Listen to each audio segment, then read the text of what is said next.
why you wouldn't last a day in the Byzantine Empire. A gentle welcome. You are no longer in your bed.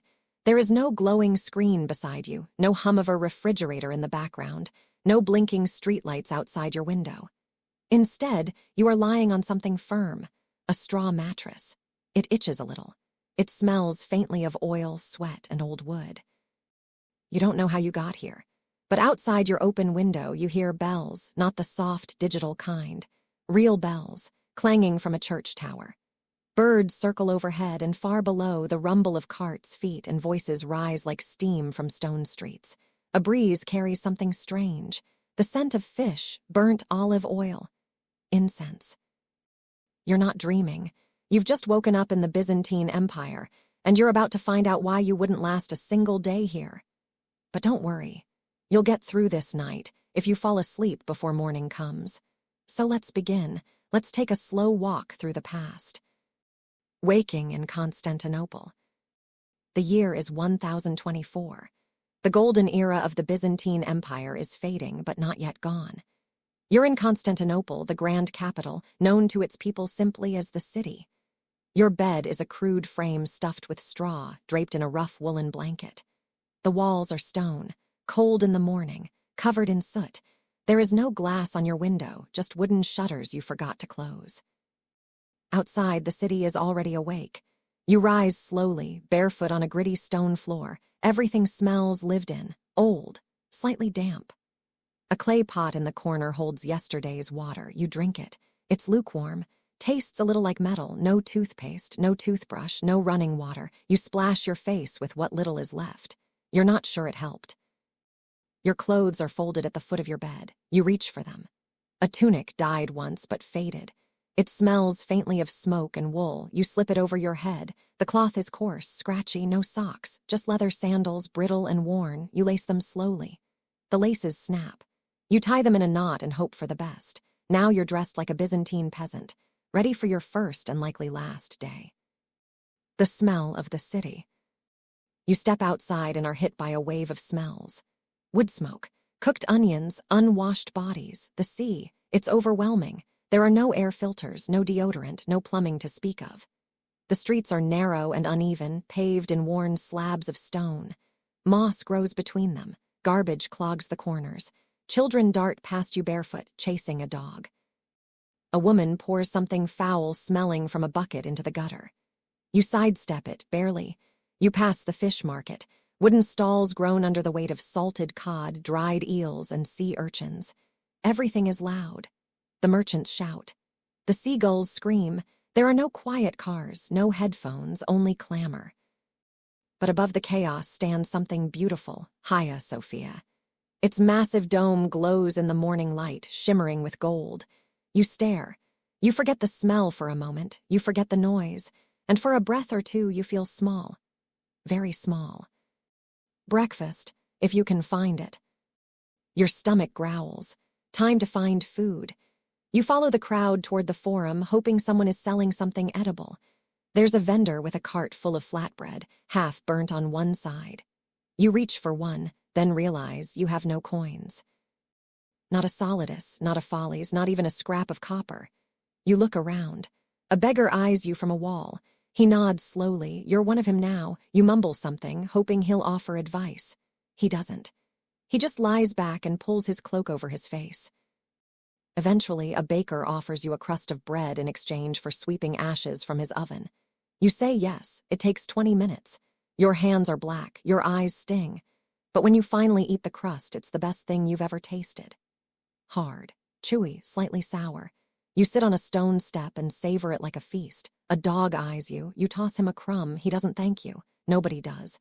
This is the Byzantine Empire. Everyone's too tired to say thank you. A job you don't understand. Someone shouts at you from across the square, a tall man in a leather apron. His forehead shines with sweat. "You there," he barks. "You speak Greek." You hesitate, then nod. "Good, we need hands." Suddenly you're a laborer. You're helping push a wooden cart uphill toward a construction site. Your muscles scream. The sun beats down. Your feet slip. Sandals were not made for this. The man slaps your back. "Keep pushing, or you'll feel the whip like the last one." You don't ask what happened to the last one. You just push harder. By the time you're done, your tunic is soaked. Your hands are blistered. Your face is sunburned, and he pays you nothing. That was training, he says. Welcome to Byzantine labor laws. Religion is everywhere. You've only been here a few hours. Your stomach is still tight from hunger. Your shoulders ache from labor. And the sun is high above the shimmering dome of the Hagia Sophia. You try to sit and rest, but rest doesn't last long in Constantinople. A sudden hush falls over the street. The crowd slows. Faces turn toward the eastern skyline. The bells begin to ring again. Not the same morning clang, they're slower now, deeper. A procession is coming. Incense and icons. At first you hear nothing but the bells. Then, like a tide coming in, you hear the low hum of voices.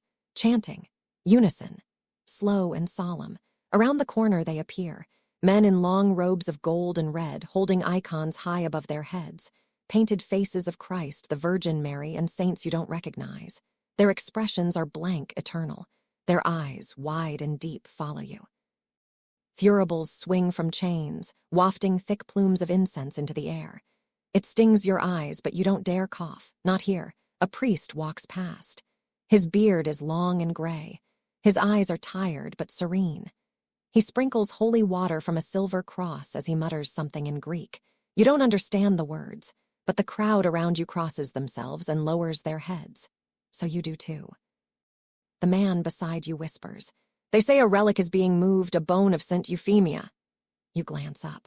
There it is, a golden casket held aloft by 6 sweating men, surrounded by candles, draped in silks. A single finger bone inside, polished and wrapped in velvet, a saint's memory preserved forever. You don't believe in magic. But for a moment, standing in the press of the crowd, breathing in incense and old hope, you wonder if maybe they do. A city built on faith. Constantinople isn't just a city with churches, it's a city made of them. The Hagia Sophia towers over the skyline like a second sun, but it's only one of dozens. Walk 2 streets, you'll find another, smaller but no less sacred. Icons in every corner, flickering candles, faded frescoes of saints watching from crumbling walls. Every home has a prayer corner. Every meal begins with a blessing. Every misfortune is a punishment. Every blessing is a test. You pass a woman kneeling on the street, whispering prayers to an image of the Theotokos. She doesn't notice you. She barely notices the crowd around her. Her lips move fast. Her fingers clutch a string of wooden beads. She could be praying for her son, for her husband, for her soul. You don't ask. Some things in this empire are private, even when they're public. Heresy and whispers. Later, while drinking water from a cracked clay jug, you hear a man mutter to another, "Careful what you say near the cisterns. There are ears underground." You raise an eyebrow. The man notices. "Don't ask questions," he says. "The emperor's eyes go further than his armies." You smile awkwardly. He doesn't smile back. You're starting to understand something uncomfortable. In this empire, faith is law. But law is fear, and fear, that's everywhere too. Heresy isn't just disagreement, it's treason. People have vanished for less than a poorly phrased opinion on the Trinity. You remember the relic procession, how still the crowd was, how carefully they crossed themselves, how no one looked the icons in the eyes too long. It wasn't just reverence, it was survival. That night in a pilgrim's shelter, as the sun begins to dip behind the city walls, you find yourself near the Church of the Holy Apostles. A small wooden sign, half-burnt, reads, Xi Epsilon Nu Omega Nu Alpha Sigma, Xenonas. A pilgrim's shelter. You're not a pilgrim, but you're not anything else either. So you go in. Inside, the air is thick with the smell of sweat, straw, and oil lamps. You're shown to a corner space by a weary nun with a voice like sandpaper. She says nothing, just points. You sit on the floor, stretch your legs, try not to move too fast. Your muscles still burn. A boy nearby begins to sing softly to himself. A hymn, maybe. You don't know the words. Someone else is praying again. A whisper this time, in Latin or maybe Armenian. You can't tell. But the rhythm is the same as earlier, soft. Repetitive, gentle. The kind of thing that gets into your bones. You close your eyes. And even though you're surrounded by strangers in a world of strange gods, you feel something warm settle into your chest. Not peace, exactly, but something close. Night falls on Constantinople. You might think the city would grow quiet now, but it doesn't, not really. Constantinople at night is like a candle left burning, soft, flickering, dangerous if you're not careful. The streets after dark. You step outside the pilgrim shelter after nightfall. The sky is dark blue velvet, stars shimmer above the domes, and the streets are emptier, but not silent. There are footsteps, whispers, the occasional bark of a dog. Oil lamps hang from iron hooks on buildings, casting weak halos of orange light. But most of the streets are swallowed in shadow. You keep to the side, walking slowly. Every sudden sound feels too loud. Somewhere nearby, someone coughs. Someone else laughs, then silence again. A brush with trouble. You turn a corner too quickly. A man is there, tall in a dark cloak. He blocks your path. For a second, neither of you speaks. Then he steps aside. You keep walking, faster now, you don't look back. This isn't a city with police. There are guards, yes, but only in certain places. Near the palaces, near the churches. Not here, here you're alone. And after dark, even the most faithful men can forget God. You remember hearing stories, whispers in the bathhouse earlier, robberies, drunken fights, even bodies dumped in the cisterns. You thought they were exaggerations, now you're not so sure. Sleep in a foreign world. Eventually, you find an alcove behind an abandoned cart. It smells faintly of vinegar, but it's dry. You curl into yourself, your tunic still damp from sweat and fear. You try not to move. Every creak of the city feels like it's aimed at you, but slowly, slowly, your heartbeat calms. You count breaths. Listen to the distant waves slapping the shore. A dog howls far away, your eyes close. And somehow, despite everything, you fall asleep. Not because you feel safe, but because your body has no choice. This city is older than your language. It doesn't care if you survive the night, it just keeps going. The morning bell again. You awake to bells. Again, your back is sore, your mouth is dry, your legs are stiff, but you're alive. And in the Byzantine Empire, that's enough. For now. Disease, fire, and the unforgiving city. You survived your first night in Constantinople. Barely. But just as you're beginning to think things might settle, the city reminds you who's in charge, because the biggest danger here isn't a thief's knife. It isn't hunger or bad sandals or even the emperor's spies. No, the biggest danger in the Byzantine Empire is everything else. Things you can't see, things you can't fight, things that crawl or burn or breathe through other people. The invisible killers. You don't know it yet, but your lungs are already in danger. Not from a sword, not from smoke, but from the man who coughed near you yesterday, or the child who wiped his nose on his sleeve before touching that loaf of bread, or the bucket of waste you stepped over near the cistern. You can't see it. No one can. But disease moves through the city like a shadow on the wind. Plague lives here. You overhear it first from a group of women washing clothes near the aqueduct. 2 more gone from the tannery, one mutters. Fever. No, buboes. You freeze. You've heard that word, you wish you hadn't. The plague of Justinian happened centuries ago, but echoes of it remain. And smaller outbreaks never really stopped. When someone coughs in a crowded street, others step away without making eye contact. You begin to notice how many people look pale, how many limp, how many avoid touching anything with their bare hands. You do the same. The water problem. You thought water would be a relief, but now it's another risk. The city's cisterns are ancient, vast underground reservoirs holding precious rainwater. They echo with the dripping sound of time, and sometimes the squeal of rats. You walk past one that's being cleaned. Workers lower baskets into the depths. They come up filled with black sludge. You don't ask what's in it. You already know it ends up in the same pots people drink from. Boiling helps. Sometimes. You make a mental note, drink only when you have no other choice, which in this empire is most of the time. The fire next time. But disease isn't the only thing that spreads in silence. There's another enemy here, one that arrives fast, roars loud, and leaves nothing behind.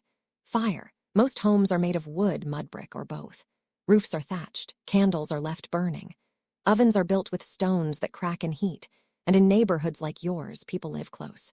Too close. You first smell it in the afternoon. Smoke, acrid and dry, blowing from the west. A boy shouts something in Greek. You don't catch the words, but his face says enough. People begin to run, not everyone, just enough to make you nervous. You follow them uphill toward a square. There, from the edge of a low rooftop, you see it, flames, orange and hungry, leaping from one rooftop to the next. The fire licks at the skyline like it's starving. Screams echo from below. Someone throws a bucket of water. It does nothing. The fire doesn't care. It moves faster than people can run. Firefighting, the Byzantine way. There are no fire trucks, no hydrants, no organized brigade, only men with buckets, women with blankets, and the occasional monk flinging water from a church well. You try to help. You grab a clay jug, fill it at a public fountain, and rush to the alley where the smoke is thickest.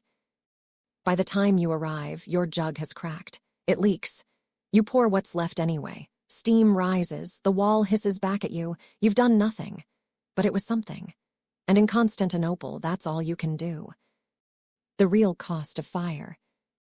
Later, when the fire has burned itself out, choked by stone walls or sheer luck, you walk the edges of the damage. A shop is gone. A stable. An entire row of homes. People gather, dazed. Some weep. Some argue. One man stares at the ashes of what used to be a cart, blinking slowly. There are no insurance claims here, no aid stations, just neighbors and loss. You hear someone mutter, "God's punishment." Another says, "No, it was the baker. He left his oven burning again." Maybe it was both, maybe it was neither.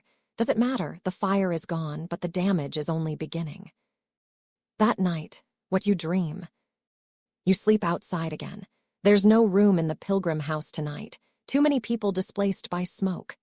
You find a corner near a stone wall where the wind doesn't bite as hard. You lie down, close your eyes. And as you drift off, your brain, exhausted from fear, hunger, labor, and flame, gives you the strangest dream. In it, you're walking through the city again. Only it's quiet. Too quiet. No shouting, no bells, no smells, just stone stretching endlessly. You call out, no one answers. You turn to run, but there's nowhere to go. The wall's close in. A fire rises behind you. You breathe in smoke and wake up coughing. It was only a dream. This time. The emperor's world. Power, gold, and paranoia. You've survived a full day in the Byzantine Empire. Barely. You've swept ash from an oven for breakfast.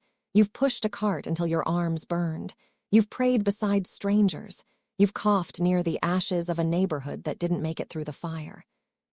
And now you're about to brush against something even more dangerous. Not fire, not famine, not even plague. No, this danger wears robes of silk. It walks on marble. It signs decrees with golden ink and smiles while ordering your exile. Today, you learn what it means to live under the emperor. A glimpse of majesty. You hear about it by accident. A boy in the market drops a basket of olives. As they roll across the stones, he shouts, "He's coming! The Basilius! He's coming down the Mies!" The Mies. The grand avenue of Constantinople. A wide street where parades march, armies return, and rumors sprint ahead of reality. You follow the boy because everyone does. There's no question, no hesitation. When the emperor comes out of the palace, people go watch, or they disappear, depending on the mood of the court. The royal caravan. You reach the edge of the Mies just in time to see it. Golden horses, soldiers with breastplates that shimmer in the sun, purple banners embroidered with double-headed eagles, and behind them a gilded carriage, painted panels, velvet curtains fluttering in the breeze. You can't see his face. But you know he's in there. The Basilius, the emperor, the man chosen by God, crowned in the Hagia Sophia and guarded by swords and silence. The crowd bows low. Some kneel. You do the same. You don't know what would happen if you didn't, and you don't want to find out. The emperor sees all. As the procession rolls past, a man near you mutters something under his breath. Too loud. A soldier hears. In 3 steps, the man is pulled from the crowd, dragged behind a column. The curtain of men swallows him. You don't see what happens. No one says a word. When the carriage passes, the crowd exhales. Some cheer, but it sounds uncertain. The emperor has moved on, but his presence lingers, like the memory of fire. The palace is not for you. Later that day, you wander near the palace gates. You don't plan to. You just drift that way. The great palace stands like a sleeping god layered in marble and shadow. Walls 20 feet high. Gates of bronze. 1,000 rooms or more. They say inside there are mosaics made of stone so fine it looks like water. Golden lions that move and roar by hidden gears. Silken carpets from Persia. Peacocks that strut like guards. You'll never see them. People like you don't go inside, unless you're a servant, a eunuch, a prisoner, or worse, someone about to be seen. What happens to those who speak? In a nearby tavern, you sit to rest your feet. Your legs ache, your shoulders sting. You sip watered wine that tastes like vinegar. It's terrible, but it's wet and cold. A man beside you is whispering. He has a scar down one cheek and his fingers tremble as he speaks. You don't understand, he says to no one in particular. He has eunuchs who read lips from rooftops. Courtiers who smell disloyalty like bloodhounds. He even has monks who report directly to the throne. He laughs, a soft, broken sound. Say the wrong thing about the wrong saint in the wrong tone, and the next morning you wake up blind or in exile or not at all. He drinks. You don't ask for more details. You don't need them. The bureaucracy of fear. What you do learn, slowly and from everyone, is that power here isn't like it is where you come from. It isn't loud. It's quiet, precise, patient. It flows through parchment. It hides behind seals and scrolls. The Byzantine court is a machine, oiled by paranoia, fueled by secrecy, maintained by ceremony so ancient no one remembers why it started. One wrong word, a note in the wrong script. A missed bow to the wrong portrait. It can cost you everything. And still, they say the emperor dines with golden forks. Wears robes so heavy with embroidery he must be helped to walk. Bathes in water perfumed with lavender and crushed rose petals. He never smells the city's smoke, never sees the blisters on your feet, never eats bread with ash still on it. He is Byzantium, and you are not. Later that night, dreams of purple. That night, you find shelter in the shadows of a monastery wall. You sleep curled in your tunic, now stiff with sweat and dust. You dream of purple, not a color. A room. Marble. Silk. A child being born, the purple room of the great palace, where emperors are born, where destiny is stitched into skin before the first breath is taken. You dream you are there, not as an emperor but as a servant, holding towels, watching history emerge slippery and screaming. A nurse says the baby has the mark, the sign of the chosen. You lean in to see, but the baby opens its eyes and they're yours. You wake up. Cold, confused, and suddenly aware you're still very much in the streets. A city of strangers, languages, secrets, and shadows. Morning comes again to Constantinople, though this city's dawn is never quiet or simple. The streets wake slowly but surely, each corner humming with a different voice. Constantinople is a city of strangers, a city of many tongues. The Babel of Constantinople. You wander through the marketplace again, your senses on high alert. Greek, of course, is everywhere, the language of the empire, but it's far from the only one. You hear merchants calling out in Latin, the language of the West, spoken by traders and diplomats. Nearby, Armenians haggle in a harsh, clipped tongue. You catch fragments of Syriac from merchants haggling over spices. There's a group of Slavs chatting loudly near the fountain, their words unfamiliar but melodic. And behind it all, whispers in Persian and Arabic. Merchants from faraway lands, strangers from the East. Constantinople is a crossroads, a hub where Europe and Asia meet, collide, and entwine. Secrets in every shadow. But beneath the market's chaos is something quieter, more dangerous. You begin to notice how eyes watch you, not just the curious children or the tired street vendors. Other eyes, sharp, calculating, hidden, spies. They move through the crowd like shadows. Not all are paid by the emperor. Some work for rival nobles, some for foreign kings, some for enemies you don't even know exist. You catch a man drop a folded note into a pocket.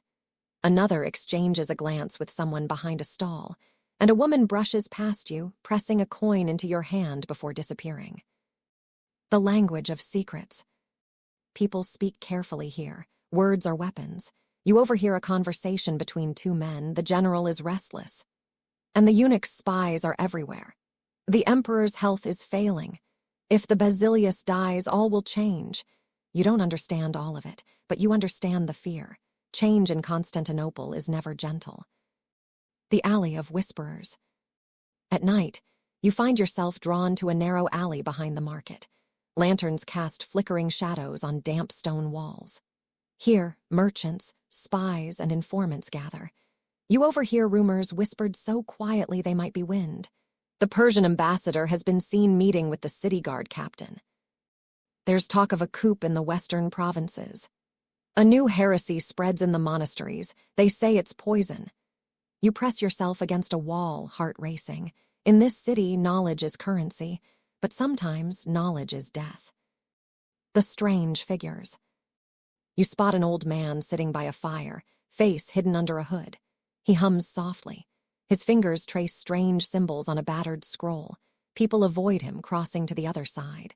A woman whispers to her child, "That's a sorcerer." Magic and superstition thrive in the cracks of the empire. Sometimes the line between saint and witch is thinner than a breath. You wonder, is this city's real power in its rulers or in the secrets kept in dark corners? Bridges between worlds. Despite the fear and suspicion, the city thrives. Merchants bring silk and spices. Artists paint icons that glow with holy light. Philosophers debate ideas in dimly lit courtyards. You watch a young scholar in a dusty robe reading from a parchment. You don't understand his words, but you admire his focus. In Constantinople, even the smallest person can hold a piece of the empire's vast puzzle. Night again, and the city's heartbeat. As the sun sets, the voices slow. But the city doesn't sleep. Some come alive only after dark. You walk past taverns filled with laughter and wine. Along the docks, fishermen mend nets under moonlight. In shadowed doorways, deals are made, alliances forged. You realize the empire is not just bricks and politics. It's a living, breathing organism, full of hopes, fears, and secrets, and you, stranger, are part of its pulse. The food you'd eat, or not. After days wandering the streets and shadows of Constantinople, your body demands something new, something you can feel in your stomach instead of just fear or exhaustion. Food. But in the Byzantine Empire, eating is never simple. Your options depend on your status, your coins, and your luck. Today, you'll see what a day's meals really look like for someone like you. Morning hunger, the first meal. You wake early to the sound of merchants setting up their stalls. Your stomach rumbles, reminding you it's time to eat. You make your way to a small bakery near the Forum. Inside, the air is thick with the scent of baking bread and warm flour. The baker is a stout woman with flour-dusted hands. She smiles briefly, then shakes her head. "No money," she asks. You shake your head. "No bread." You're reminded how precious coins are. Instead, you accept a small crust of bread, hard and barely baked.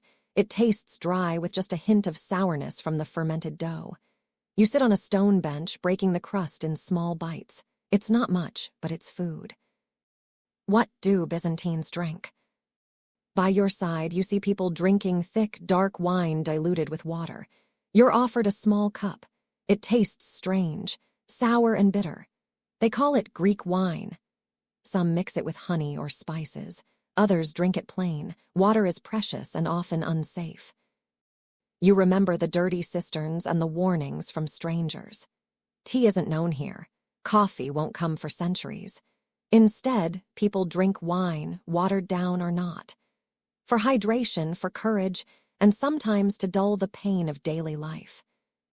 The midday meal, soup and stew. The sun climbs higher, burning off the morning chill.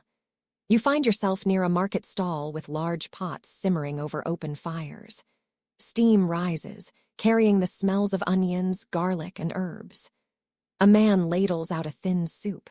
It's made of lentils, barley, and whatever vegetables are cheap and available.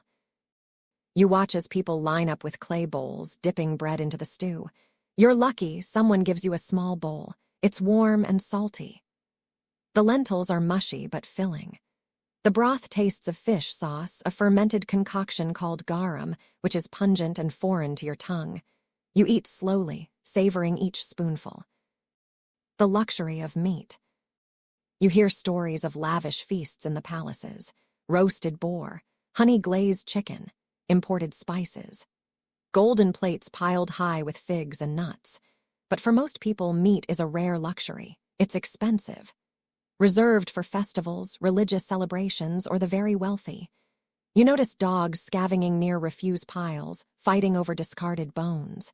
The smell of roasting meat is tantalizing and cruel. The bread of life.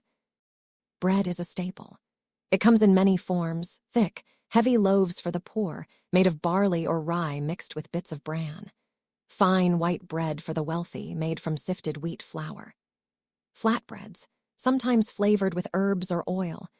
You buy a thin flatbread from a street vendor. It's warm, slightly oily, and has a texture between cracker and pancake. You break pieces off, dipping them in olive oil and a smear of cheese if you're lucky. Cheese and olives, simple staples. You find a small vendor selling salted cheese, firm and crumbly. It's not creamy like the cheeses you know. It's salty and dry, meant to last through the hot days.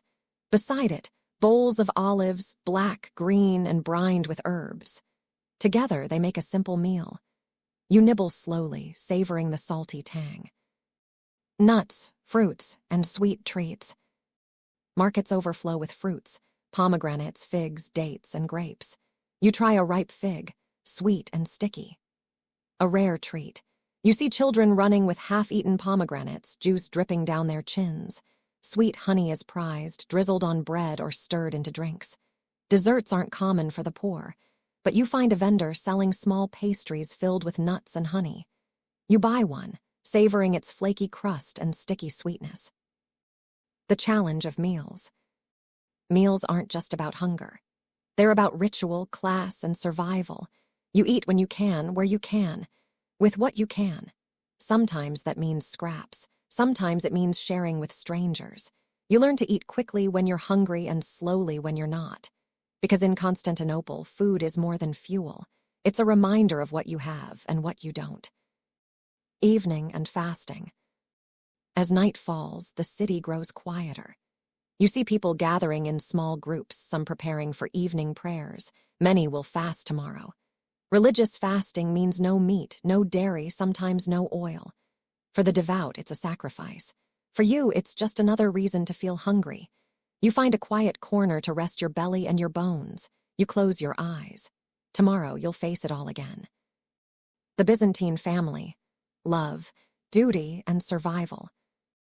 After days wandering the bustling streets, breathing in smoke and spices, surviving fire and fear, you begin to understand that survival here isn't just about hunger or plague. It's about family. The house you call home, if you're lucky. Your shelter is a cramped apartment above a noisy bakery, or maybe a tiny room squeezed into the back of a crowded inn. Families here don't own large homes like the wealthy nobles. Most live in multi-room dwellings, stone or wood, packed with generations under one roof. The smell of cooking fires, fresh bread, and sometimes sickness fills the air. Walls are thin. You can hear every cough, every whispered argument, every child's cry. 3 generations under one roof. In your family, you might live with your parents, your children, and your aging grandparents. The old tell stories of the empire's glory days. Their voices crack with age and pride. Children run between legs, playing with scraps of string or bits of wood. Your mother wakes before dawn to prepare bread and stew. Your father leaves for the docks or the marketplace. Your eldest daughter helps care for younger siblings. Every member has a role. Marriage, not always about love. Marriage is a contract, arranged by parents, sometimes sealed with a dowry, a gift of coins, land, or goods. Love might come later, or it might not. A young bride moves into her husband's home, often years older or younger than her. She learns quickly how to keep peace, raise children, and respect the household gods. Men hold most of the power, but women run the home. You hear gossip at the fountain about marriages made for politics, alliances, and survival. Childbirth and childhood. Babies are miracles and dangers. Women give birth in small rooms filled with herbs and prayers. Midwives attend, reciting blessings and lighting candles. Child mortality is high. Sickness can strike suddenly, and superstition often shapes treatment. Children learn early how to survive, how to read signs, avoid danger, and obey. They are taught faith and duty above all. Work. Everyone has their place. Men work the docks, the workshops, the fields. Women manage the home, prepare food, and care for the sick. Children sweep, carry water, or deliver messages. Everyone's labor counts. If someone falters, the whole family feels it. Conflict and survival. Families argue. Disputes over money, honor, or loyalty are common. Sometimes these fights turn violent. You hear about neighbors stabbing each other over debts or insults. But family also protects. Clan ties are strong. Your survival depends on who you know. Faith holds families together. Religious festivals are family gatherings. Baptisms, weddings, funerals. Each ceremony reinforces bonds. Prayers are whispered for health and fortune. Icons are kissed. Faith is both shield and sword. The weight of duty. You realize living here means sacrificing for family. Long hours, hard labor, silent suffering, yet also moments of laughter, of joy, of hope. Because in Byzantium, family is the last refuge, the one thing worth fighting for. Festivals, faith, and feasts, the sacred calendar of Byzantium. By now, you've lived enough days in Constantinople to understand the rhythm of its suffering, hunger, labor, noise, and fear. But the Byzantine Empire isn't just hardship. There's also ritual. There's celebration. There's escape from the ordinary found in festivals so old no one remembers when they began. The city doesn't just endure. It prays. It sings. It feasts. And today, you'll experience that other side of life, the sacred and the strange. A city built around the calendar. In Byzantium, time is sacred. Every day, week, and month exists inside a framework of liturgical cycles, holy observances, saints' days, fasts, and feasts. Forget the modern Monday to Friday grind. Here, life orbits a sacred sun, Great Lent, and Holy Week in spring. Pascha Easter, the most luminous of all feasts.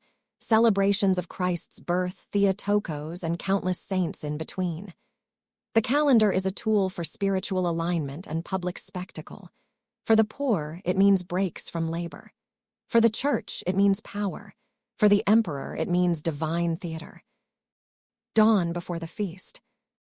You're woken at dawn by the sound of bells, but not the harsh clang of warning these bells sing. It's the morning of a feast day. The streets are quieter, even the dogs bark less. Incense already hangs in the air. Women sweep thresholds. Men put on clean tunics, freshly washed in the cistern's water. You follow the scent of myrrh and burning oil toward a nearby church, one of the dozens dotting every neighborhood. Inside, the faithful have gathered. Candles flicker. Icons glimmer in the half-light.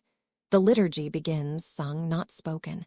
Melodies rise and fall like breath. You don't understand every word, but your body understands the rhythm. You feel calmer, lighter, like the city itself has paused to breathe. The fasting before feasting. The Byzantines are no strangers to restraint. For nearly half the year, various forms of fasting are observed. No meat, no dairy, no oil. Sometimes not even water before communion. You've already felt hunger, but fasting here is a discipline, not a punishment. It's meant to cleanse the body and humble the soul. Before every major feast is a period of fasting, sometimes 40 days, which is why today matters so much. After fasting comes feasting. The food of the holy day. You smell it before you see it. Roasted meat. You haven't had meat in days, maybe longer. Today, the markets gleam with food not meant for survival, but celebration, roasted lamb seasoned with garlic and mint, fresh bread, risen and golden, fish caught this morning and grilled whole, stewed lentils with olive oil and honeyed onions. Stuffed grape leaves served on carved wooden plates. Cheeses, creamy or sharp, shared with pride. Even the poorest households stretch their coins to offer something special. You're invited to sit with a family you helped carry water for days ago. They pass you a bowl, warm stew, bread, olives, figs. It tastes like forgiveness. Music and movement. Later that day, music fills the air. A group of women sing ancient hymns, melodies passed down for centuries. In the courtyard of a monastery, men begin a slow, circling dance. They move with grace and solemn joy, a prayer made of motion. Children join in, laughing, barefoot. Even old men clap, forgetting their aches. Someone passes a cup of wine, sweetened with mulled herbs. You sip, dizzy not from the drink, but from the feeling of belonging. Just for today. The rich and the righteous. You hear a procession coming from the Blasharny district, where wealth lives behind marble walls. Priests in golden vestments march beside noblewomen in silks. A relic is carried, a piece of a saint's cloak, or maybe a splinter of the true cross. People kneel as it passes. You do too. It's not about belief. It's about place. In the Byzantine Empire, faith is political, personal, and performative. To kneel is to survive. The power of icons. Throughout the day, you see people press their foreheads to icons, images of saints painted on wood. They're not just decorations. They're gateways. A poor woman touches one with trembling fingers, whispering the name of her sick child. A soldier kisses another before leaving for the Anatolian front. You stare into the eyes of a painted saint, serene, eternal, and feel watched. But not in fear, in something close to comfort. Night prayers and holy fire. As the sun begins to set, a vigil begins. People light candles at doorways. The streets glow. Chants echo from open church doors. Some people stay awake all night, praying by flame. You join them for a time, your mind drifting in the rhythm of voices and shadows. A monk offers you bread and water. He says nothing, but his eyes seem to know everything. The morning after. By dawn, the city feels lighter. Even the stone looks cleaner. The feasting is over. The fire fades. But the memory stays. You walk back to your shelter with crumbs in your pocket and candle wax on your sleeve, and for the first time in days, you feel something you forgot was possible: hope. Crime, punishment, and Byzantine justice. How law kept the empire standing or didn't. In the Byzantine Empire, a man might fear plague, poverty, or fire, but the sharpest fear of all, justice. Because in Constantinople, law is not just law, it's scripture, it's spectacle, it's survival. The empire of laws. Byzantium was, above all else, an empire of codified rule. From the days of Justinian in the 6th century onward, laws were collected, clarified, and brutally enforced. Justinian's Corpus Juris Civilis, the body of civil law, was more than a set of rules. It was a vision of order, divinely inspired, preserved by parchment, and upheld by steel. Everyone, from the noble in his marble atrium to the beggar at the city gates, lived under its reach. Law in theory. In theory, the Byzantine system was elegant. There were magistrates who administered local justice, urban prefects who maintained the peace, judges trained in the interpretation of imperial law, and, ultimately, the emperor, the final source of all authority. The empire prided itself on its rationality, its continuity with the Roman tradition. Laws governed marriage, commerce, theft, murder, land, inheritance, debt, heresy, sorcery, adultery, blasphemy, and more. There were laws about how to write laws, but as you soon learn, theory and practice lie far apart. Crime in the streets. It starts small, a stolen purse in the market. You watch as a young boy lifts a coin pouch from an unsuspecting pilgrim. He runs. The man shouts. 2 guards appear, not imperial soldiers, but city watchmen armed with short clubs and long suspicion. They chase him into an alley. You hear a grunt, then silence. The boy doesn't come back. No one asks where he went. Justice in practice. What happens next is harder to forget. Later that day, a man is accused of cheating weights at a bread stall. You're nearby. The accuser shouts, "He used stones in the bottom of the scale." A crowd forms. Guards arrive, but they don't drag him to court. Not immediately. Instead, they take him to a public square. There, a magistrate listens, stern-faced, sun-baked, surrounded by scrolls and scribes. The man pleads his case. The merchant insists. Neighbors argue. The magistrate listens, then points. The man is whipped, right there. Publicly, swiftly, no trial, no delay, 100 lashes. The crowd disperses. The merchant keeps selling. Spectacle of punishment. Public punishment is a performance. It's meant to terrify, not rehabilitate. Common methods include flogging bare back tied to a post, mutilation, noses, ears, hands, branding, letters burned into flesh, e.g. TH for thief, blinding, often used on traitors or rivals to ensure they can never rule. Exile, forced relocation, often to desolate islands or border provinces. You see a man carried through the street. His nose is missing. Blood crusts where flesh used to be. His crime, speaking ill of a city official, he can no longer smell flowers or danger, but everyone else smells fear. The courts and the crowd. Sometimes trials do occur, especially for serious or politically sensitive crimes. You sneak into a basilica that's been converted into a courtroom. Two noblemen are arguing over a disputed vineyard. They speak in complex, legal Greek. Scribes write rapidly. Clerics observe. A judge sits in austere silence. You understand little, but one thing is clear in this room: words are weapons. A clever argument, a well-placed bribe, a forged letter, these mean more than truth. And outside the doors, peasants wait with bruised faces and broken fingers. Their justice. Slower, if it comes at all. Bribes, favors, and justice. You hear a saying whispered in the taverns. The law is a net, but the rich fly through it, and the poor are caught. If you know the right monk, you can delay your sentence. If you pay the right eunuch, you can erase your crime. If you embarrass the wrong official, you might lose your tongue. One night you hear of a priest accused of heresy. He disappears, no trial, just silence. The church says nothing. The people say he should have kept his sermons shorter. Imperial mercy. Or not. Rarely, the emperor himself intervenes. He might pardon a traitor or punish a rival. Sometimes mercy is strategic, meant to show divine grace. Other times, it's cruelty in golden robes. You hear of a general who returned from victory in the east. Popular. Too popular. The emperor congratulated him, gave him wine, then had him blinded in his sleep. He was too great a risk. In Byzantium, justice and power are twins, and paranoia is their mother. Church and state, strange bedfellows. The church has its own courts, its own laws, its own prisons. A bishop might protect a thief inside a chapel, invoking sanctuary. A monk might judge a blasphemer more harshly than a thief. You hear of a woman accused of sorcery. She healed a sick child, they say, using herbs and prayers not found in scripture. She is tried not by the city, but by a synod of monks. They strip her bare. Question her for hours, declare her a heretic. She is sent to a convent forever. Magic, sorcery, and superstition.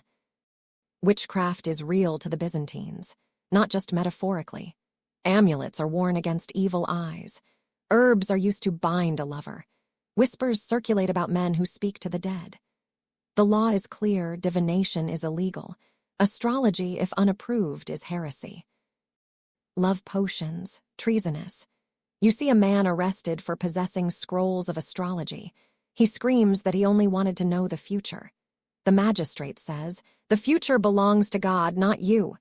He is publicly flogged, his scrolls burned.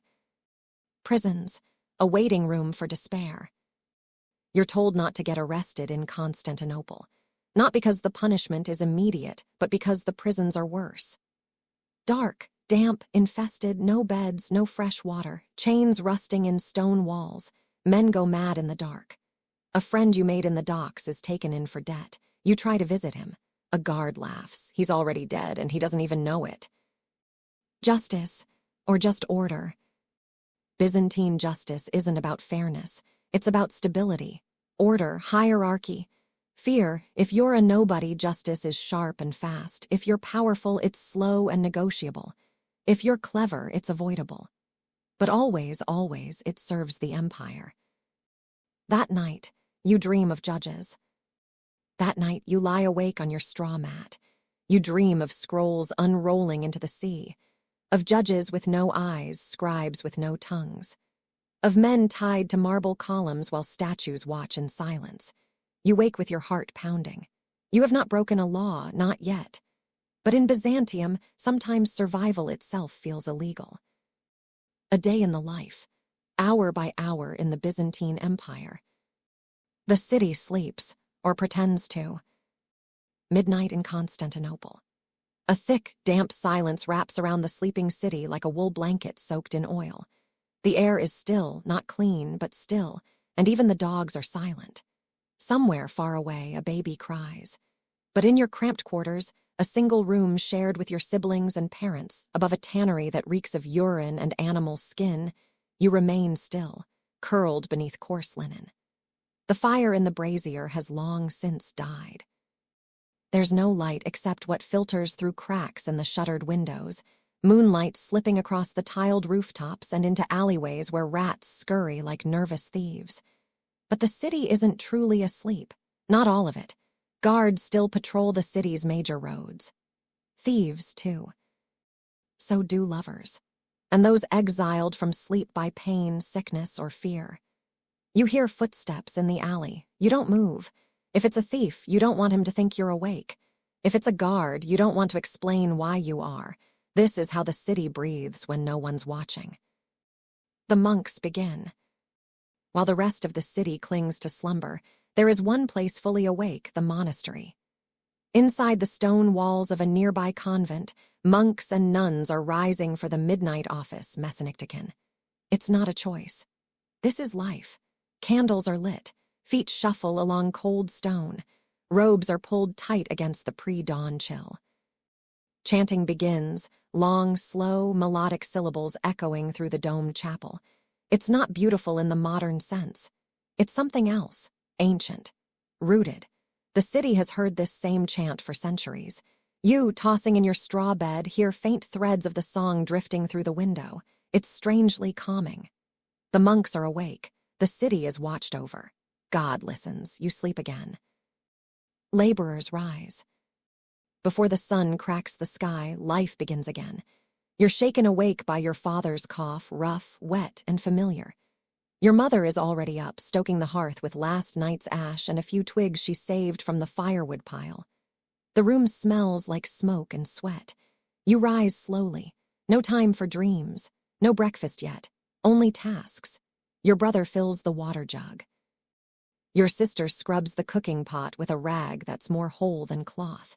You begin wrapping your feet in cloth, your only protection inside your worn sandals. The tannery will expect your father before sunrise.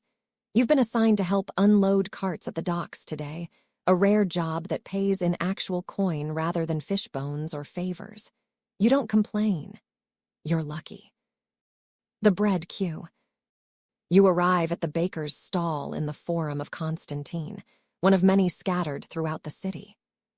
The Annona system, a government-subsidized grain distribution model inherited from Rome, still functions here in theory. If your family is registered properly, you're entitled to discounted loaves.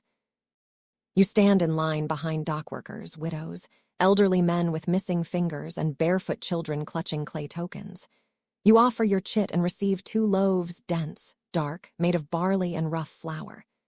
You tear off a piece and chew it as you walk. It tastes like survival. On feast days, the bread comes with olives or a smear of fish paste. Today, it's just bread, but it's warm, and for a moment, that's enough. Doors open, streets fill. The sun begins to rise, turning the Bosphorus into a silver ribbon and gilding the domes of the great churches, Hagia Sophia chief among them. Shops open. Doors swing wide. Artisans begin their labors, shoemakers cutting leather. Silversmiths melting coin and hammering rings. Scribes sharpening reed pens. You walk past a barber's stall where a man is getting his beard singed clean with a heated wire. Nearby, a boy chases a chicken through an alley while women gossip at the fountain. You hear the same argument you hear every week, whether the emperor still favors the blues or the greens in the hippodrome. You don't care. You care that your job starts in 15 minutes and the foreman doesn't like late arrivals. Work at the docks. You arrive at the harbor of Theodosius, already teeming with life. Ships unload amphorae of oil, crates of Egyptian papyrus, sacks of grain from the Black Sea, casks of garum from the Aegean, and bales of silk hidden beneath coarse cloth. Your task: lift, carry, stack, repeat. There's little talking. The overseer shouts instructions and the stevedores grunt in response. You sweat through your tunic within the first hour. Your hands blister quickly, but you've learned not to show pain. You share space with slaves, freedmen, Armenians, Greeks, Syrians, Jews, and even the occasional Viking mercenary helping offload crates. It's not a place of order. It's a place of motion. Coins are exchanged. Deals are whispered. You see one man slip a scroll under his robe too quickly to be innocent. You look away. It's not your business. The first meal. Finally, a break. You sit on a crate with two others, a bald man named Sergios and a younger boy whose name you don't know. Someone hands you a bowl, lentils, and onions with a bit of wine vinegar drizzled on top. You dip a chunk of morning bread into the mush. It's filling, salty, good. Sergios tells a story about how he once met a eunuch from the imperial palace who paid him 10 gold solidi to deliver a sealed message to a monk in Galata. You don't ask what was in the message. You just nod and keep eating. Overhead, the seagulls scream. You have 15 minutes before the shouting resumes. Back to work, and a surprise. You return to the harbor and are immediately directed toward a foreign merchant ship, Persian, you think. They're unloading carved boxes filled with incense and bolts of patterned silk. You've never seen silk like this before, blood red, trimmed with gold thread and shaped with peacocks and strange animals. A small crowd gathers to watch. A young noblewoman, veiled in expensive linen, passes by and stares at the bolts. The Persian merchant bows low. She doesn't speak. Her servant does the haggling. You keep your head down, but you can't help but glance back once, just once, to see her looking at you. Then she's gone. You pick up another crate and feel your spine crack. The sun hits the streets. Midday in Constantinople. The sun hangs heavy over the city like a polished bronze shield. You can feel it on your scalp, your shoulders, the backs of your hands. There's no escaping it. The docks boil in light. So do the market squares, courtyards, and tenement rooftops. The fishmonger across the street from your post is swatting flies and shouting the day's deals: red mullet, salted mackerel, and something he swears is dolphin. No one believes him, but someone buys it anyway. Behind the fishmonger, you see a group of laborers dragging an ox that refuses to move. The animal bellows. The street smells of sweat, garlic, and hot stone. A glimpse of power. Word spreads quickly. A member of the imperial court is passing through the harbor. You and the others are told to stand aside, lower your heads, and not speak unless spoken to. The procession is small but unmistakable. 4 guards in gleaming lamellar armor, 2 eunuchs dressed in dark blue robes, and a man with a long, curled beard and a sash of gold thread. His nose is long and thin. His fingers are stained with ink. A logothete, one of the empire's administrators. Possibly the logothete of the Genican, the financial ministry. He's here to inspect tariffs, or smuggle news, or both. You don't know, you don't ask. One glance from his narrowed eyes is enough to freeze your thoughts. He says nothing. But his presence says everything. You are small, and watched, and replaceable. Heat and holy fear. The bell tower of a nearby church tolls once, a low, heavy clang that rolls over the harbor like a wave. The foreman claps his hands. Time to work again. You spend the next hour unloading sacks of grain from a barge, each one heavier than the last. Your back burns. Your feet blister. A friend from your building, Alexios, is working the same dock. He jokes that he's starting to miss Lent because at least then he's too hungry to notice the pain. Then he stops. He points toward the sky. Far above the harbor, behind the Hagia Sophia's massive dome, a column of black smoke begins to rise. "Fire!" he mutters. Everyone looks. No one moves. Not yet. Panic in the breeze. The fire spreads quickly, not to the harbor, but to a row of shops near the old chalk gate. The wind carries it. People scream. Bells ring again, more urgently. You're ordered to stay where you are. The harbor must keep moving. Ships must keep unloading. "Let God handle the flames," the foreman says, but Alexios slips away, and so do you. You run through alleys thick with smoke and ash. Children cry. Women carry jugs of water from public fountains. Priests hold up icons, chanting blessings against the fire. It isn't your neighborhood, but it could have been.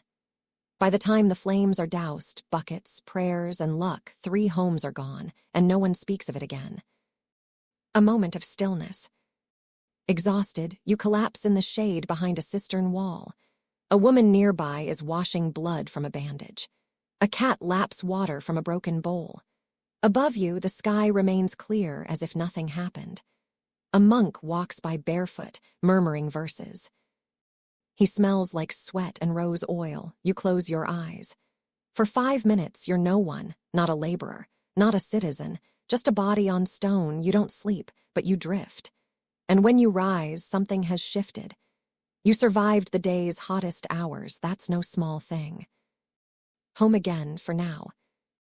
You return home, a narrow stone building wedged between a bathhouse and a dye shop.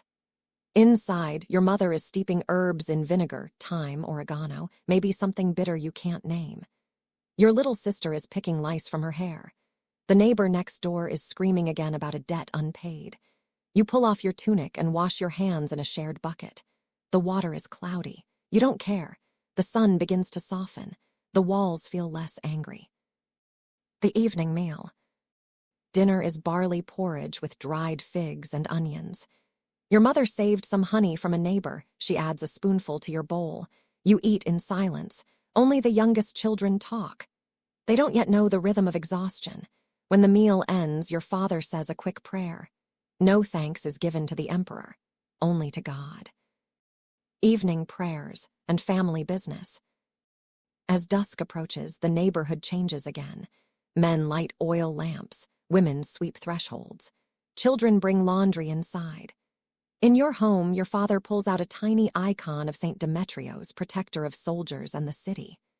He lights a wick in a shallow dish of olive oil. You all kneel, even your skeptical older brother. No one speaks during the prayer. When it ends, your mother presses her hand to your forehead. You don't pull away. Whispers and news. A neighbor drops by, a woman named Eleni whose son works in the imperial stables. She carries gossip like others carry coin. The empress has a new eunuch. A nobleman was found dead in the bathhouse. There's talk of plague in Galata. A new tax is coming on soap. Your father grunts. Your mother sighs. Eleni leaves with a small pouch of dried lentils. Nothing is free, not even stories. The city at twilight. The sky turns violet and gold as the sun dips behind the Sea of Marmara. Constantinople transforms again. The loud becomes soft. The busy becomes still. From your window, you can see the flickering glow of the Hagia Sophia's lanterns. Chants drift on the wind. The tavern across the alley begins to fill, not with laughter, but with quiet desperation. Men drink to forget the day, or to gather courage for tomorrow. A secret meeting. Your brother disappears after dark. He doesn't say where he's going, you don't ask. But later you follow, you're curious, you're cautious. You find him in a courtyard behind an abandoned bathhouse. 10 others are gathered. A monk is speaking, not in Latin, not in Greek, but in something older. Syriac, Armenian. You catch fragments, justice, corruption, the end of days. It's not blasphemy, but it's close. You slip away before the prayer ends. Some secrets are too heavy for hungry hands. Winding down. Back home, your sister sleeps curled beside the stove. Your mother snores softly. Your father is still awake, repairing a sandal with thick thread. He doesn't speak, but he nods at you. You sit beside him, not to help, just to share the silence. Lock the door. Before bed, you place the wooden beam across the door. It's not strong, but it's something. The streets outside are quiet now. No shouts, no fire, just the occasional whisper of wind. You lie down and close your eyes. You think of the day, the sweat, the bread, the blood, the heat, the chant. You don't dream, you're too tired for that. The empire sleeps again. And so ends another day, one of thousands. No records will mention your name, no statues will carry your likeness. But you lived. You endured. You kept faith with the rhythms of Byzantium, and tomorrow you'll rise again. Byzantine medicine and the dark art of healing. You wake up sick. It starts before dawn. You wake from uneasy dreams with a heat behind your eyes and a tremor in your fingers. Your skin is clammy. Your mouth tastes of iron. You try to sit up and feel the world tilt sideways. You're not just tired. You're ill. In the Byzantine Empire, this means more than inconvenience. It means risk. It means danger. It means the beginning of a long, uncertain journey through medicine, magic, and prayer. There are doctors in Constantinople, but there are also monks, midwives, herbalists, bone setters, and charlatans. And before any of them sees you, your family will do what every family does first, they pray. Step 1. The saints must know. Your mother lights a small candle at the icon of St. Pantaleon, the patron of physicians and the sick. She whispers your name. Then she pricks her finger with a needle and dabs her blood onto a tiny scrap of cloth. She tucks it beneath the icon. A gift, a sign, a request. Next, she sends your sister to the local church with a copper coin. The priest accepts it with a weary nod. You are added to the prayers of the day, but no one expects the saints to do all the work. Even miracles need assistance. The physician arrives. If you are fortunate and your family just rich enough, a physician is called. He arrives before midday, dressed not like a healer but like a scholar, a dark blue robe, a belt of woven leather, ink stains on his sleeves, and a small bag of instruments that jingle as he moves. His name is Demetrios, and he studied medicine in both Constantinople and Antioch. He quotes Galen. He invokes Hippocrates. He carries a copy of the Hagia, a Byzantine medical manual that blends ancient wisdom with Christian theology. He pulls up a stool beside your mat. He does not smile. Diagnosis, the Byzantine way.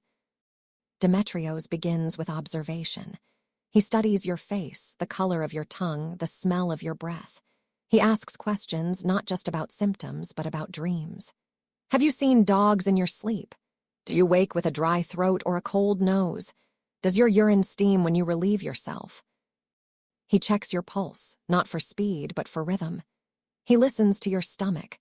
He feels behind your ears. He asks about your last bath, not for hygiene, but to judge the balance of your humors. Because in Byzantine medicine, all illness is rooted in imbalance. The 4 humors. The body, Demetrios explains, though you've heard it before, is governed by 4 fluids, blood warm and wet, associated with air, life, energy. Phlegm cold and wet, linked to water and passivity. Yellow bile hot and dry, like fire, temperamental and forceful. Black bile cold and dry, connected to earth, melancholy, and decay. Too much of one, illness. Too little of another, illness. The solution, restore balance, sometimes through diet, sometimes through surgery, sometimes through bleeding. You hope it's not bleeding, you've seen what that looks like. Bloodletting begins. But Demetrios frowns. Your cheeks are too red, your voice too hoarse, your dreams too vivid. He concludes your blood is in excess, your body overheated and corrupted. He orders a bloodletting. Your mother weeps quietly. Your father fetches the kitchen knife, but Demetrios waves him off. He opens his bag and removes a bronze lancet. It's curved and dark with use. He selects your inner elbow, ties a cord above it to raise the veins, and mutters a short prayer to St. Luke. Then he cuts, not deep, but deep enough. The blood flows into a shallow ceramic bowl, swirling dark, then lighter, then nearly black. Demetrios watches closely. When the color shifts to something like wine, he stops. He applies a rag soaked in vinegar and binds the wound with cloth. You are dizzy, but not dead. He seems pleased. Next, the potion. Your next treatment is a warm draft of oxymel, a blend of vinegar, honey, and water, meant to cleanse the throat and balance the stomach. He adds a pinch of powdered myrrh, a shaving of dried fig, and a strange, sticky resin that smells like old trees. You drink slowly. It burns. He tells you to rest, keep warm, and avoid bread, wine, fish, and figs. You ask what's left. He doesn't laugh. The herbalists visit. Later that day, once Demetrios is gone, your grandmother insists on calling her own healer, a woman named Thecla who gathers plants from the hills near the city walls. Thecla arrives barefoot, with a sack of roots and a string of tiny bones tied around her neck. She does not knock. She walks straight to you and places a hand on your forehead. She hums. Then she opens her bag. Inside, dried rue, hyssop, mint, cinnamon bark, yarrow, crushed almonds, sage, and something black and wriggling. She makes a paste with olive oil and presses it to your chest. Then she places a lead amulet over your heart, etched with unfamiliar symbols. Your father disapproves, but he says nothing. Because last spring, when your uncle had fever and pus in his throat, no physician could save him, but Thecla could. Angels or demons. Not all believe your illness is natural. Your neighbor stops by with a warning. The girl down the alley has been seen whispering to rats. She may have cast the evil eye. Your mother spits on the threshold and ties a red thread to the window. It's not superstition. It's protection. At night, your brother hangs a piece of blessed bread above your door, stolen from the altar after Mass. No one speaks of this the next day, but the bread stays there for a week. The bathhouse debate. By the third day, you are stronger. The fever has passed, though the cough remains. Your father says it's time for a bath. Your mother says absolutely not. Public bathhouses are a source of illness, gossip, and corruption. Your grandmother agrees. Your father says the warm water will balance your humors. You're caught in the middle. Eventually, they compromise. You are bathed at home in lukewarm water infused with herbs and lemon peel. You smell like a monastery garden. You feel alive again, but not safe. Cleanliness, faith, and fear. Byzantines do bathe, not daily, not lavishly, but regularly. Cleanliness is linked to health, but too much bathing. That's suspicious, effeminate, sinful even. You hear of a man who bathes every day in rose oil and wears silk even to market. They say he's either a eunuch, a spy, or worse, a heretic. Better to be plain. Better to smell of ash and bread than risk attention. Your body is not yours. It is your soul's house. It must not be too comfortable. Surgery by candlelight. Your cough fades, but your uncle is not so lucky. His leg wound, a deep cut from a cart axle, has festered. The skin is blackened. The smell is unbearable. They call Demetrios again. But this time he doesn't bring his lancet. He brings a saw. Surgery in Byzantium is a last resort, an act of desperation. An assault on the body, justified only when the alternative is certain death. There is no anesthesia, only wine and faith. Your uncle drinks deeply, his eyes glassy. Then two men hold him down while Demetrios begins. The saw cuts slowly. Too slowly. Your uncle screams once, then vomits, then loses consciousness. You are sent outside. The screams continue anyway. Cautery and the eye. In another home across town, a woman suffers from trachoma, a painful eye infection common in the empire. Her physician takes a red-hot metal rod and presses it against her eyelid. The stench of burning flesh rises. She does not move. Her family chants psalms. The cautery tool, shaped like a tiny spatula, is believed to destroy the corruption in the eye. Sometimes it works. Sometimes the patient loses sight entirely. There is no middle ground. Madness and malachia. There are words for madness in the Byzantine world. Mania for the violent, the enraged. Malachia for those who grow soft, weak in spirit. Melancholia for those who retreat into silence. But few physicians claim to understand the mind. If your thoughts unravel, they call a priest before they call a doctor. Demons are blamed more often than disease. The church recommends fasting, holy water, and isolation. Some monasteries allow the afflicted to live in small stone rooms beside the chapel, called reclusoriums, where the only interaction is with a priest who speaks through a small window. If they scream, the window is closed. If they weep, they are told to pray harder. Possession or punishment. You hear a story in the market. A boy who could not stop laughing, who laughed in church, during funerals, even while sleeping, was taken to the monastery of St. Lazaro's.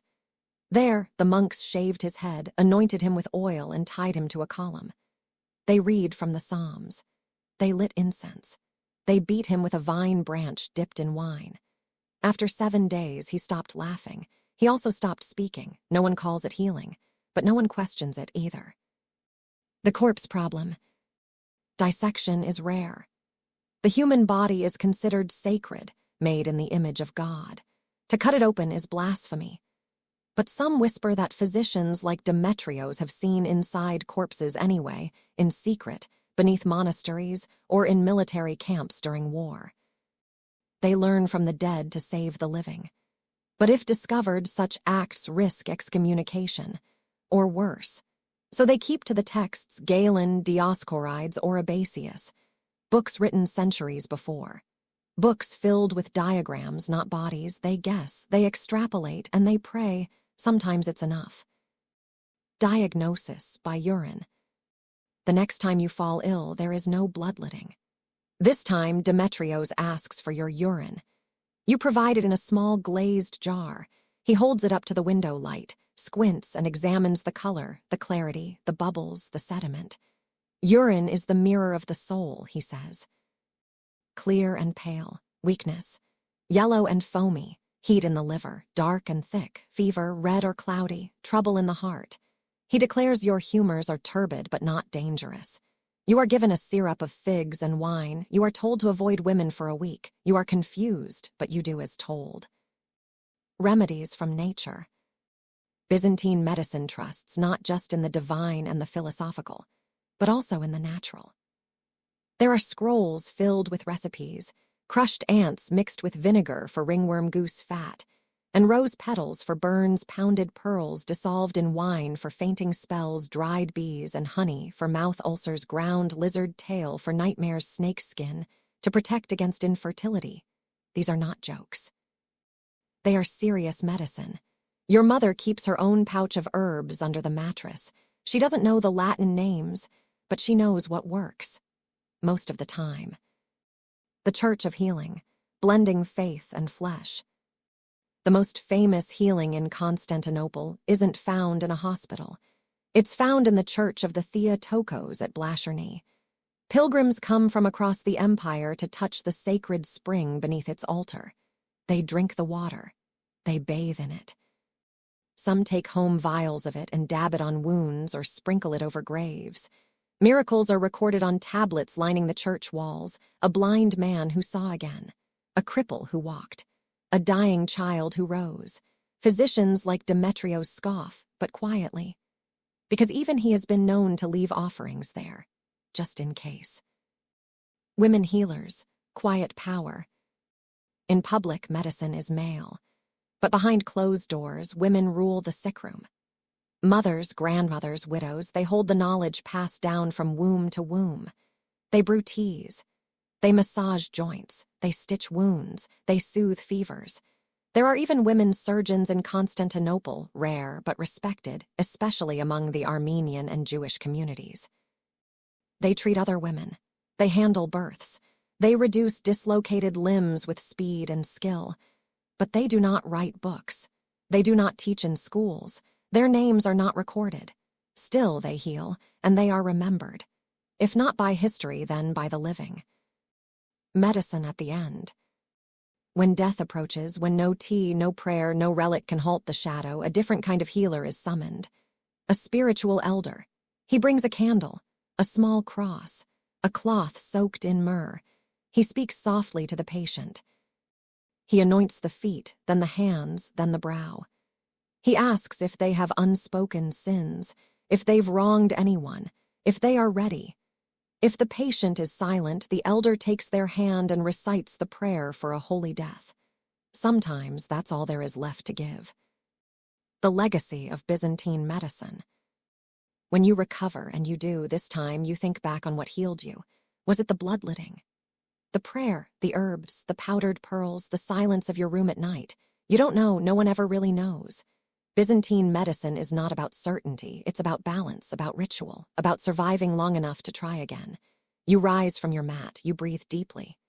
Your mother brings you a cup of warm wine, you drink, and you forget, until the next illness comes. Sex, shame, and purity in the Byzantine mind. You awake with the dawn. The soft light filtering through your window catches dust in the air, the city still quiet outside. In your chest, a slow, steady rhythm, your heartbeat, reminds you of the body you carry, this fragile vessel of flesh and spirit. In the Byzantine Empire, the body was more than just flesh and bone. It was a battleground, a sacred temple, a mirror of the soul, and above all, a source of temptation and danger. Desire was natural, yes, but it was also dangerous. It needed control, it needed discipline. The church taught that the body could be the path to holiness or to damnation. You learned early pleasure could lead to sin. Sin could lead to shame. Shame stained the soul, and purity was the goal. A shining light in the dark, the prize of saints and sinners alike. The body as a temple and a trap. Your teachers told you that the body was made by God, good, but fallen. The flesh was a creation of divine will, but also a source of temptation. To desire was human. To desire without control was to fall. St. Paul's words echoed in every corner of the empire. Do not let sin reign in your mortal body. From childhood, you were warned. The eyes, the mouth, the hands, all could betray you. Lust lurked in a glance, sin in a touch. The church preached moderation in all things. Marriage was sacred, but even within it, desire was to be restrained, expressed only for the purpose of procreation. Sex outside marriage was a crime against God and community. The sin of lust and the fear of shame. The word lust was more than physical craving. It was a spiritual disease, a poison infecting the heart and mind. Stories were told of men who lost everything to lust, their wealth, their families, even their souls. Women who gave in to passion risked exile or worse. Confession was a difficult and humiliating ritual. Priests asked detailed questions about thoughts, dreams, actions. To admit sin was to expose your shame to God and, by extension, to the community. Some chose silence, burying their desires deep. Others confessed and prayed for forgiveness, but shame lingered like a shadow. The role of marriage and the church's view. Marriage was the only socially accepted outlet for desire. It was a contract between families, communities, and God. Sex within marriage was permitted, even expected, but it was never to be excessive. The church set rules about frequency, timing, no sex on holy days, and conduct. Honeymoon, no such thing. Passion was to be tempered with duty. Love poems and stories warned against wild passion. The ideal was self-control and chastity within marriage. Chastity as virtue and power. Chastity was praised as a virtue for both men and women. Monks and nuns took vows of celibacy, cutting themselves off from the temptations of the flesh to pursue holiness. But even laypeople were urged to practice chastity, to avoid unnecessary temptation. Virginity was exalted, especially for women. Saints' lives were full of tales of miraculous purity. Chastity was believed to bring spiritual strength and divine favor. It was a shield against evil. The body and sin in daily life. The marketplace, the bathhouses, the streets, all places where the body's temptations tested the faithful. Bathhouses were both cleansing and dangerous. They could lead to gossip, temptation, and sin. Men and women had separate hours or different facilities. Even so, stories abounded of liaisons begun in warm pools and steamy rooms. Clothing was modest. Women covered their hair and arms. Men wore tunics that reached the knees. To expose too much skin was a sin. The fear of the evil eye and magic. Desire and jealousy could attract malevolent forces. The evil eye was a real threat. You hear tales of women using amulets to protect their chastity. Priests blessed herbs and water to ward off curses. Magic and prayer were intertwined in daily life.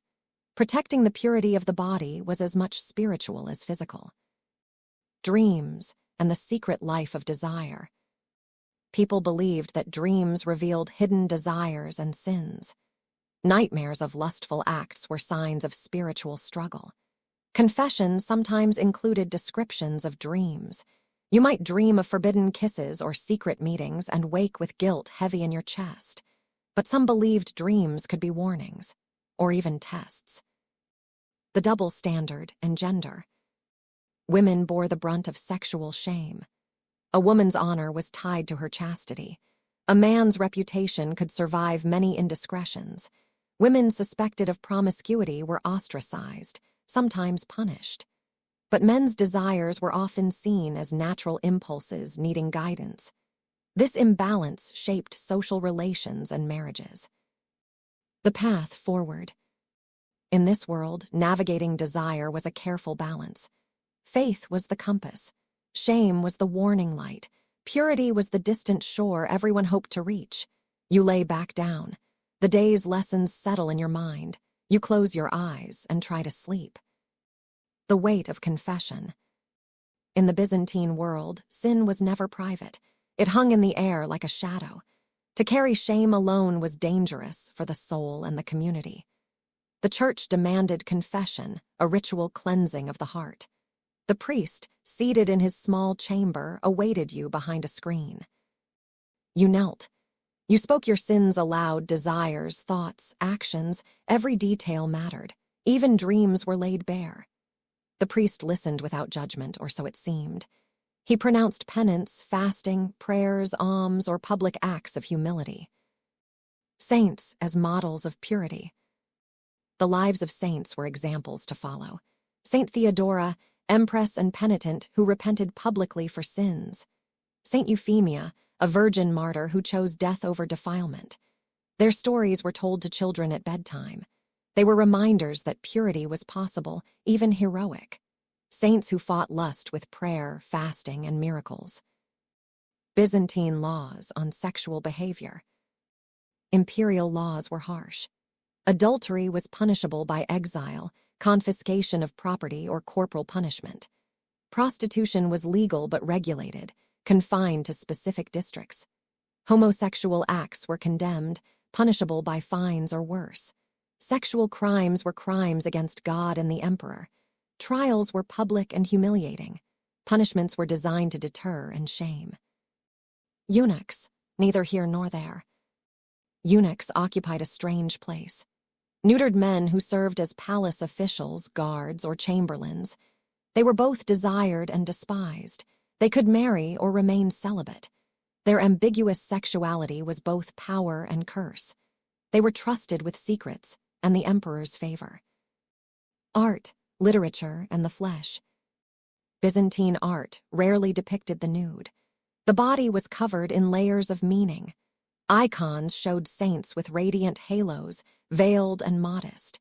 But secular poetry whispered of longing and forbidden desires. Songs and stories circulated in taverns and marketplaces. The tension between spirit and flesh was everywhere. The endless struggle. Desire was not to be crushed, only controlled. The faithful walked a narrow path between repression and expression. Shame kept many silent. Purity remained a distant ideal, yet the body insisted on living, on feeling, on needing, and so life went on. The contract of marriage, more than love. In the Byzantine Empire, marriage was rarely about romance as we imagine it today. It was a carefully negotiated contract, a union of families, a pact binding social order and religious duty. You learned early that marriage was both a blessing and a burden, a means to produce heirs and maintain honor. Weddings were solemn affairs, blending Christian ritual with ancient customs. The bride wore a simple white robe, a symbol of purity, but behind that robe was a future filled with expectations and rules. The couple exchanged rings, vows were spoken, but the real work began after the ceremony. Marriage was the only acceptable outlet for sexual desire. But even within its bounds, desire had limits. Pleasure was permitted only when it served the purpose of procreation and was controlled by strict discipline. The role of women, guardians of purity. Women in Byzantium were seen as the keepers of the family's honor. Their chastity was not just a personal virtue but a communal one, safeguarding the family's reputation and social standing. From childhood, girls were educated in modesty, their eyes lowered, their voices soft, their bodies covered. Marriage transformed a girl into a wife and then a mother, roles that demanded obedience, fidelity, and devotion. The expectations were clear: to be chaste before marriage, faithful after it, and obedient always. But women were not merely passive victims of these rules. Many found subtle ways to exercise power, managing households, influencing husbands, and navigating social networks. The everyday struggle between desire and duty. Daily life in Constantinople and beyond was filled with constant negotiation between flesh and spirit. In the marketplace, merchants whispered rumors about a merchant's wife's infidelity. In the bathhouses, stolen glances and secret smiles hinted at desires kept carefully hidden. Families policed behavior. Gossip was a powerful weapon. A woman's reputation could be destroyed by a single careless word. For men, the social consequences were often less severe, but not negligible. Even children learned early about shame and modesty, lessons delivered in hushed tones and through example. The Church's influence on daily morality. The Church was ever present, guiding, punishing, and forgiving. Priests reminded the faithful of the dangers of temptation and the path to redemption through confession and penance. Fasting was more than a spiritual exercise. It was a tool to discipline the body's desires. Holy days were filled with rules about abstaining from food, drink, and sexual relations. Violations were not taken lightly. Public penances could include wearing a sackcloth, standing in church during services, or even temporary exile. The shadow of adultery. Adultery was one of the gravest sins. Women caught in adultery risked exile, public humiliation, or worse. Their families might arrange swift marriages or religious confinement. Men, while also punished, could sometimes escape harsher penalties through influence or wealth. Trials for adultery were public spectacles, often involving humiliating questioning, witnesses, and punishments designed to shame and deter. Sexuality and power in the imperial court. The imperial court was a world apart, a place where power, desire, and secrecy mixed freely. Empresses like Theodora wielded immense influence, their personal lives scrutinized and mythologized. Eunuchs played complex roles here, their ambiguous gender status allowing them unique access and power. Court intrigues often revolved around love affairs, alliances, and betrayals, all entangled with the empire's politics. The quiet strength of women healers and midwives. Women's knowledge extended beyond chastity and obedience. Midwives and healers were respected figures, responsible for bringing new life into the world and protecting families from harm. Their skills were passed down through generations, combining practical knowledge with folk wisdom. They operated in a world where the body's secrets were both feared and revered. The ongoing battle within. Through all these layers, law, religion, family, and society, the individual lived with a constant tension. Desire was a natural force, but also a potential source of ruin. Shame was a warning, but also a prison. Purity was a shining ideal, often out of reach. And yet, life continued. You close your eyes, feeling the weight of centuries of beliefs settle around you. The story of sex, shame, and purity in Byzantium is a slow, quiet echo, a reminder of the complex dance between body and spirit. Eunuchs, between worlds and boundaries. In the intricate dance of Byzantine sexuality and power, eunuchs held a unique, often misunderstood position. Neither fully men nor women, they navigated a space both liminal and powerful. Castrated in youth or early adulthood, many served as trusted officials within the imperial court, guardians of the palace, and sometimes as the closest confidants to emperors. Their ambiguous status shielded them from accusations of lust and passion, making them ideal for sensitive roles, especially those involving the women of the palace. Yet, eunuchs were human, subject to desires and struggles like anyone else. Their bodies were marked by loss but also by influence. Stories circulate in Constantinople's taverns and streets, eunuchs who rose from slaves to powerful courtiers, eunuchs whose unfulfilled desires shaped court intrigues and alliances. They were both revered and reviled, symbols of purity and objects of suspicion. Art and the body, the silent dialogue. Byzantine art spoke volumes without words. Icons, frescoes, and mosaics rarely depicted the flesh in its raw form. Instead, bodies were clothed, stylized, often symbolically charged. The human form was a vessel for divine presence, a reflection of spiritual truth. Nudity was associated with shame or sin. The naked body appeared in scenes of judgment or martyrdom, never celebration. Yet beneath the surface, Byzantine poets, minstrels, and storytellers wove tales of love, longing, and forbidden passion.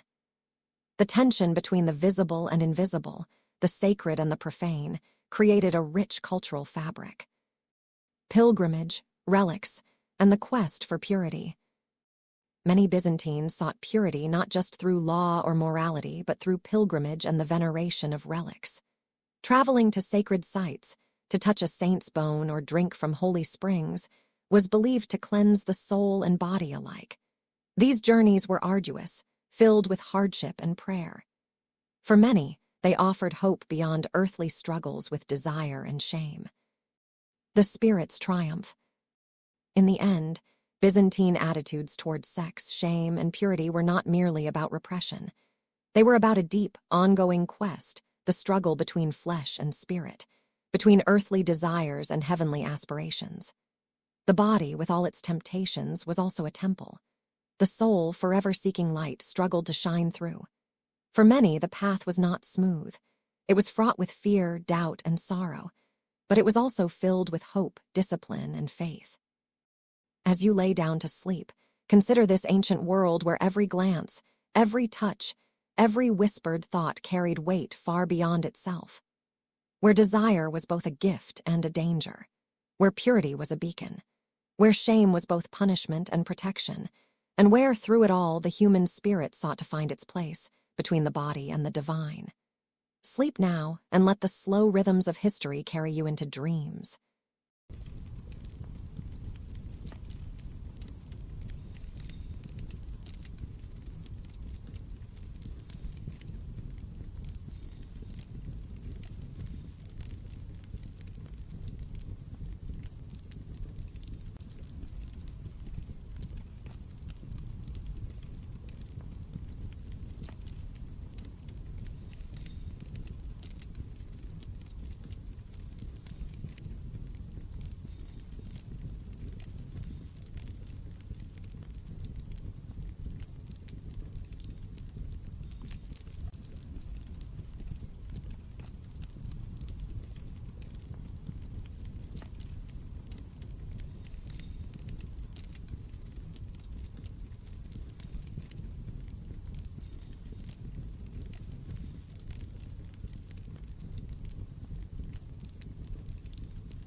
As our journey through the Byzantine world comes to a quiet close, take a deep breath. Let the echoes of ancient rituals and whispered confessions fade gently into silence. If you found peace in this slow unraveling of history, consider leaving a like or subscribing for more stories that soothe and stir the soul. And if there's a forgotten time or place you'd like to dream through next, leave a comment below. I read them all. Until next time, sleep well, and let history keep you company in the dark.